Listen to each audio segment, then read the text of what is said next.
Crisis de pánico, tema que vamos a abordar en Doctor en Casa justo a dos distinguidos panelistas. Está con nosotros Mauricio Valenzuela Valderrama, psicólogo, y también estamos en compañía de Sergio Chilin, psicólogo que nos acompaña en el programa. Gracias por estar hoy día con nosotros para hablar de un tema que estoy seguro preocupa a muchas personas, más aún a las personas que padecen esta crisis de pánico. Vamos a meternos, yo creo que rápidamente en los síntomas, ¿te parece? Para contextualizar qué significa la crisis de pánico y de avanzar en las causas y un montón de problemas que queremos abordar y también las soluciones.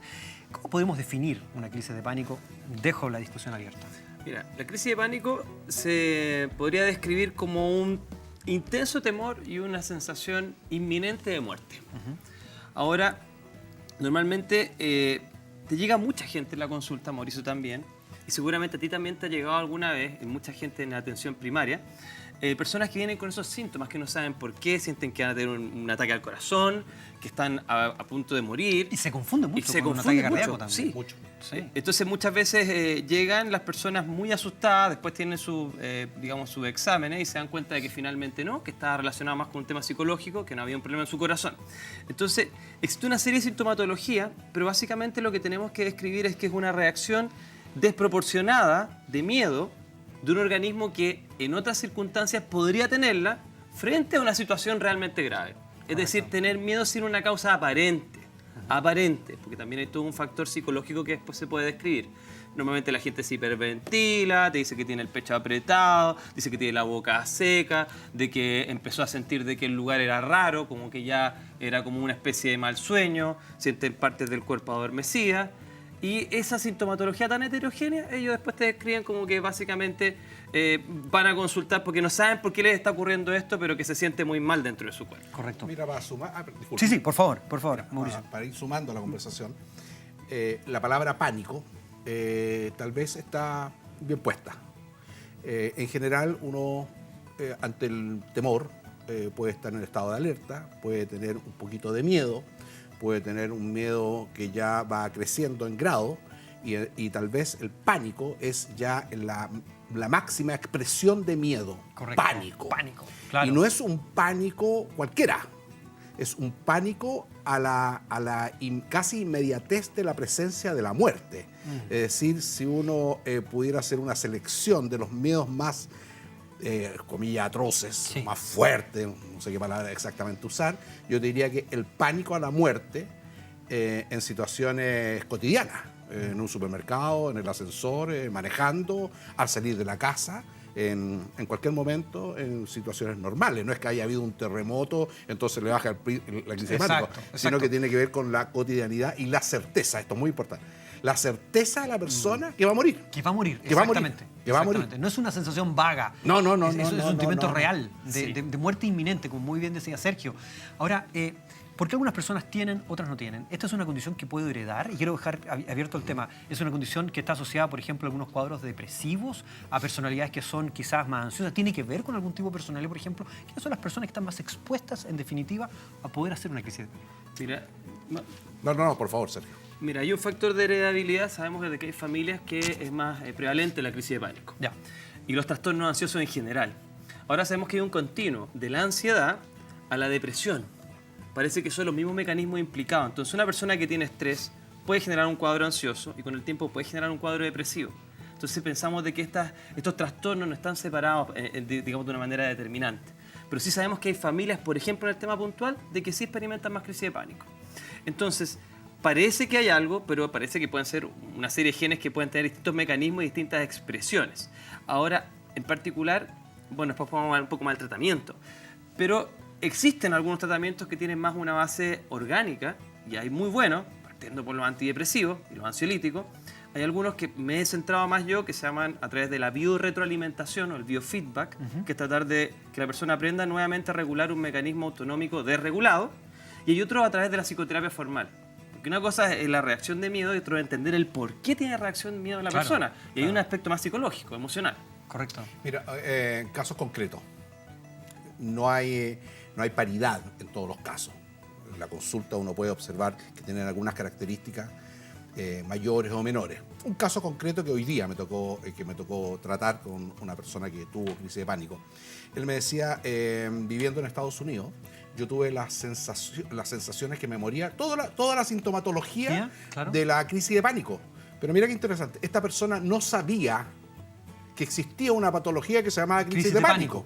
Imagínate. Viene a Chile, trabajaba, estaba por cuestiones laborales, viene a Chile, y en una de esas se entera por la televisión de que había habido una persona conocida que había tenido crisis de pánico, y por primera vez esta persona ¿Se enteró? Se enteró que existía una patología. Sumando lo que dice Sergio, muy interesante. ¿Y qué te pasó a ti?, le digo yo. Lo que me pasó, Mauricio, es que cuando ya me venían estas crisis de pánico, como yo ya sabía, Eso, yo iba para allá. yo Totalmente racionalicé, yo Exacto. entendí lo que me pasaba, el miedo, si bien es cierto, se hacía presente, se aminoraba significativamente, y yo encontré una fórmula para disiparlo. Mira qué interesante. Claro. ¿Cómo cuál?, le digo yo. Mira, pescaba mi celular y me ponía a ver otro tipo de video, o sea, desconcentraba mi mente. Claro, porque sacarla de la situación en que estaba. esto que le pasó a este... Distraer la mente. Distraer la mente, desconcentrarla en otro lado. Uno, saber que es un miedo, comillas, irracional. Exacto. Casi como una fobia. Claro. ¿Ok?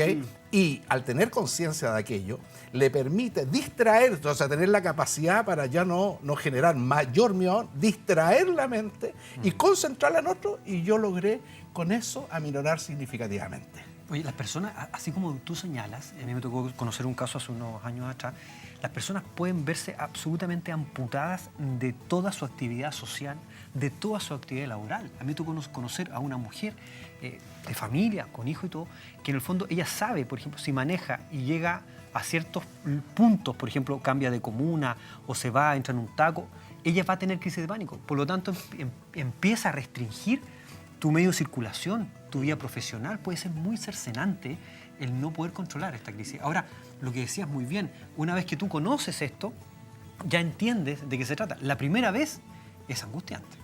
La primera vez, muy doloroso. Ahora entra en un terreno bien interesante. Hay que diferenciar lo que es una crisis de pánico o un trastorno de pánico. Exacto. Una crisis de pánico es que has tenido una de estas reacciones o sobrereacciones frente a un cúmulo de problemas, por ejemplo. Y que tuviste esta reacción que vamos a hablar en qué consiste a nivel fisiológico. Ahora, otra cosa es tenerle miedo al miedo, donde tú empiezas a aislarte y a Tenerle miedo al restringir. miedo, muy buena. Buena. Y el miedo al miedo es cuando tienes más de una crisis de pánico y tú empiezas a evitar lugares o situaciones para no provocar una nueva reacción Sergio, de que es el pánico. caso que te comenté. Justamente. Claro. Eso Ahí es ya miedo al miedo. El miedo al miedo. miedo. Ahí estamos frente claramente a un trastorno de pánico. Ya no es una crisis de pánico, sino que la persona genera una conducta a partir de la primera reacción que tuvo la primera vez. Espantoso. Muy interesante porque es muy invalidante. Cuando la persona ya le tiene miedo al miedo, lo que le pasa a la persona que no está teniendo su crisis de pánico, pero Claro. como le tiene miedo, dice, no, mejor no voy a ir Porque podría al centro, no voy a tomar el bus, porque me podría pasar. Entonces, ¿qué es lo que hago? Me quedo aquí, y ahí se transforma en algo absolutamente invaliante, a niveles increíbles. Sí, O sea, sí. no me voy a duchar porque estoy sola o solo, Y algo podría- me puede claro. pasar, y imagínate lo invalidante que eso se transforma. O sea, el miedo al miedo es tal vez peor que la crisis de pánico misma. Correcto. Y claro, es normal en el sentido de que si voy manejando, que es más o menos común, no sé por qué, se produce un porcentaje importante de gente que va manejando. Y cuando tiene esta sensación de que le puede pasar algo, es más grave aún porque no es cosa que se pare. Tiene que estacionarse, tiene un tiempo, y con esta crisis es una patología muy severa. Hablábamos de los tratamientos, y yo un poquito, yo sé que usted en la casa ya empieza a entender de que desde que una vez, o cuando ya tiene el diagnóstico, como el caso que señalas tú, existen herramientas terapéuticas, ¿no es cierto?, desde la psicoterapia, desde los medicamentos, de todo lo que es conductual, y que nos puede ayudar. Entremos en esa área. ¿Cómo ayudamos entonces a las personas que nos están viendo hoy día, están viendo a través de las pantallas y dicen, yo tengo eso, yo me identifico, yo necesito primero que me hagan un diagnóstico, segundo que me ayuden a salir de esto? ¿Cómo ayudamos a las personas que tienen este problema? Mira, la manera más simple es el tratamiento de la respiración. Ya. ¿Sí? Sí, dale. Me explico. Cuando uno hace medición fisiológica de las personas con crisis de pánico, uno observa siempre algo que es muy llamativo, que la persona se hiperventila. Es decir, que la persona sin darse cuenta está empezando a respirar y a absorber más oxígeno del que necesita. Esto puede ser de dos formas. Usualmente tú constatas de que puede ser de que la persona esté respirando más rápido, muchas veces, Claro. o que esté respirando más hondo, que empiece, por ejemplo, a suspirar mucho.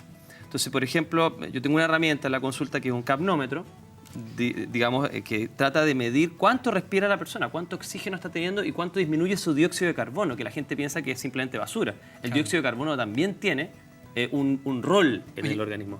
Una acotación, oye, un paréntesis. ¿Cuántas películas no hemos visto que están las personas esta edad que le pasan la típica bolsita de ¿cómo se llama?, de papel, y dice, respira acá, y le meten, y empieza a respirar? ¿Y funciona? Ahora, ¿cuál es el problema? Quiero ir a esa explicación, a lo que tú estás Claro, diciendo. el problema es que si es asmático, por ejemplo, podemos generar un problema. Un tremendo pero problema, claro. En términos generales, el tema de la bolsa de papel es buena. Ahora, no quiero que piensen de que solamente uno se dedica a eso, pero sí hay algo. Entonces, hay que... No somos reduccionistas. No somos reduccionistas, no tanto, digamos. O sea, Pero hay algo de claro. eso. Entonces, cuando la persona toma mucho oxígeno, ¿qué es lo que cree el organismo? Cree que está frente a una situación donde debe correr, de alerta, Claro. de emergencia. De arrancar. Y si yo estoy respirando muy rápido, no me doy cuenta que estoy respirando muy rápido y mi cerebro da una reacción de alerta por esa super respiración, yo inmediatamente asumo de que tiene que haber algo terrible en el entorno. Claro. Entonces hay que ayudar a nivel de darse cuenta, como decía Mauricio, de que realmente es solo miedo, que está provocado por mí, y también hay que entender de que hay que tener una técnica adecuada de respiración para poder respirar menos, para que el organismo se compense y no llegue en este ciclo que ya llega a una reacción catastrofal cuando ya tienes toda la reacción de pánico. Oye, qué interesante esto, porque además en el programa siempre decimos, cuando usted esté estresado, cuando esté tenso, respire profundo, ventile para calmar su tema. Y te fijas que acá la gente así, Tiene pero a su ver, indicación también. ¿te das cuenta? Respire superficial. Claro. Sí. Mira, para sumar al tema este, en general, tú lo sabes también y nosotros lo hacemos, no siempre la causal o la multicausalidad es la misma. Es decir, siempre es aconsejable por alguna persona que sepa, que conozca el tema, que sepa hacer un buen diagnóstico. Podríamos estar frente a una multicausalidad que tiene que ver con algo orgánico y algo psicológico o mental. Cuando hablamos de psicológico estamos hablando mental, emocional, cognitivo. A veces es puramente emocional, producto de estrés acumulado, te insinué la idea de en la línea de los miedos irracionales, que tienen que ver con las fobias. O sea, lo que te quiero decir que la gente que no está viendo, no hay una causa y hay a veces variadas causas que se acoplan, que se relacionan de modo tal que tiene una sintomatología como esta. Siempre, en toda patología, física o mental, la clave, el primer paso indispensable es hacer un buen diagnóstico. Correcto. Y un buen diagnóstico es un buen diagnóstico, es un diagnóstico certero. Luego, una vez con ese diagnóstico, el tratamiento es el otro 50%. Correcto. O sea, Sí. esto, por favor, lo digo súper en buena, esto de que a veces, sobre todo en el área de la salud física y mental, la cantidad de gente que son expertos, que son gente que a lo mejor de súper buena intención, la amiga, la mamá, la sobrina, lo que sea, Sí. tiene un montón de recetas, lo que tienes que hacer esto.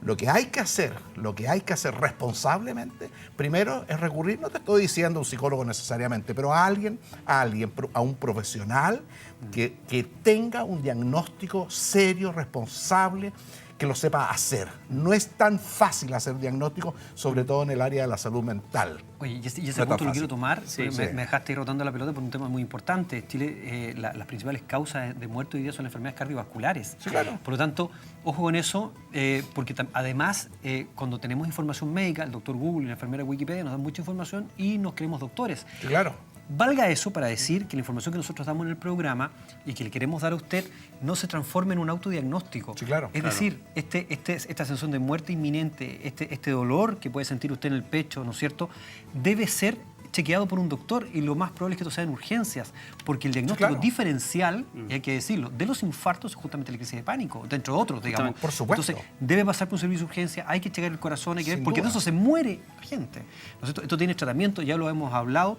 pero es importante, quiero tomar ese punto porque es importante hacer el diagnóstico médico. Sí, Quería decir algo, te Sergio. quería mencionar algo que bueno que estás acá presente, porque también hay otras patologías que se asocian a la ansiedad que no tienen que ver con un origen psicológico. Por ejemplo, hay algunas personas que consultan y tienen un problema de hipertiroidismo Por ejemplo, claro. y que están ansiosos y que no pueden dormir y que a veces tienen crisis de pánico, pero es que hay que checar las tiroides. También está el pseudo-parahipotiroidismo. Hay gente que tiene baja en el calcio, hipocalcemia, también tiene estas parestesias, esta sensación que se le adormece el brazo. claro. Hay personas que están en el proceso de embarazo y que también tienen cambios en la respiración y también pueden provocar más estas crisis de pánico. O hay gente que no tiene una crisis de pánico, sino a veces te topas con, por ejemplo, personas con un trastorno como bipolaridad. Algunas personas que sufren de patologías psiquiátricas más serias, a veces son mal diagnosticadas como crisis de pánico y por eso no pueden tener una remisión de los síntomas. Exacto. Entonces, claro, uno se topa acá hasta la epilepsia. Algunas epilepsias locales también podrían Te tenerla. agrego efectos adversos no esperados de algunos medicamentos. Sí, Suspensión claro. brusca de algunos Sí, medicamentos. claro. Pacientes estaban en tratamiento y bloquearon y suspendieron el medicamento. Exactamente. O sea, O también- abstinencia en drogas, personas que, o no punto. sé. abstinencia en drogas. Sí, claro, es un tema interesante. O sea, mira, qué bueno estos programas y no sin ánimo de adular, porque lo que yo observo, al menos desde mi experiencia personal, como ciudadano y profesional, es que me toca permanentemente. Y cuando una pareja, por ejemplo, está en... que tú dices, no estamos hablando de eso, pero es que son cosas relacionadas. Cuando una pareja está en una crisis, estamos hablando de crisis, está en una crisis. La amiga, la vecina, la cuñada, todo el mundo se mete. Todo y opina. todo el mundo tiene una opinión, son todos profesionales, esto es como cuando juega la selección chilena, todos son entrenadores de fútbol. Le falta el sillón en el diván y Pero atiende. ¿sabes cuál es el problema? Sí. Lo he dicho, lo reitero. Muchas parejas que si hubiesen sido bien diagnosticadas y bien tratadas, no hubiesen llegado a la separación. O, a la inversa, muchas parejas si hubiesen estado bien diagnosticadas, hubiesen tenido una buena separación, Llevémoslo a la crisis de pánico. Siempre, en todo conflicto, en toda crisis, ya sea matrimonial, ya sea con crisis de pánico, siempre lo más recomendable es hacer un buen diagnóstico que no siempre coincide con la persona que va a hacer el tratamiento. Hay personas que son profesionales que son muy Bueno, buenas para hacer diagnosticando diagnóstico y no tan buenas para hacer buenos tratamiento. tratamientos, sí. Pero ambas cosas, la mitad del diagnóstico y la mitad del tratamiento, pero por personas idóneas, responsables, en un mundo, y esto voy a ser un poco severo lo que voy a decir, en un mundo y en una sociedad donde estamos plagados de chantas. Lo voy a decir con toda responsabilidad. Estimado Mauricio, estimado Sergio, recomendaciones ya casi al cierre de nuestro segmento, recomendaciones que ustedes, dada su experiencia, le puedan dar a las personas que nos están viendo hoy día y que están pasando por estos problemas. Entender de que si es que estamos frente a una crisis de pánico, estamos frente a algún tipo de somatización. Entonces la persona tiene que ser capaz de comprender que de alguna forma está siendo incapaz de reconocer las señales corporales de que algo está pasando mal, por ejemplo, respecto a su vida. Así que estamos llegando al plano psicológico. Muy pocas personas son capaces de reconocer de que la crisis de pánico es producto de sus miedos. A pesar de que parece algo lógico, las personas tienen esta desconexión y estas personas son las que son más propensas a tenerlo. Segundo, entender de que algo tan simple como una respiración adecuada no es algo que todos los seres humanos empezamos a establecer. Entonces es muy importante que las personas tengan técnicas de autocuidado. Tercer lugar es que también sean capaces de regular dentro del autocuidado elementos tales como la higiene del sueño. Las personas empiezan a dormir muy mal y esas personas también son más propensas. Alimentación, procesos de intoxicación, por ejemplo, después de una curadera, una persona tiene más probabilidades de sufrirla. Entonces también, ¿qué estamos ingresando en nuestro cuerpo? ¿Cómo estamos alimentándolo? ¿Cómo nos estamos reparando? Si estamos teniendo conciencia de las señales que nos está dando el mismo. Buenísimo. Bueno, dijiste casi todo. Voy a tratar de intentar agregar algo más. Algo que suena un poco extraño, tal vez lo que voy a decir, pero lo digo responsablemente. Estamos muy enfocados hacia la salud del cuerpo, con la alimentación, la fruta, todo eso, ¿no? Bien, ejercicio, fantástico. Permítame una sugerencia. Nuestra mente se alimenta igual como se alimenta nuestro cuerpo. ¿Sabe de lo que se alimenta? De una cosa extremadamente interesante, de emociones y pensamientos. Pensamientos sanos, emociones sanas son preventivas. Es parte de la dieta de la mente. Cerrado. Lo firmamos, ¿no es cierto?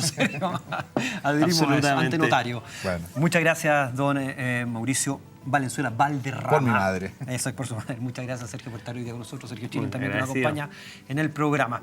Usted puede revisar este segmento y tanto otro segmento, Doctor en Casa. Si se perdió parte de este segmento, lo puede revisar en www.doctorencasatv.com. Así también lo puede hacer en nuestro canal YouTube y seguirnos en nuestras redes sociales, Instagram y Facebook. Pausa y estamos con ustedes.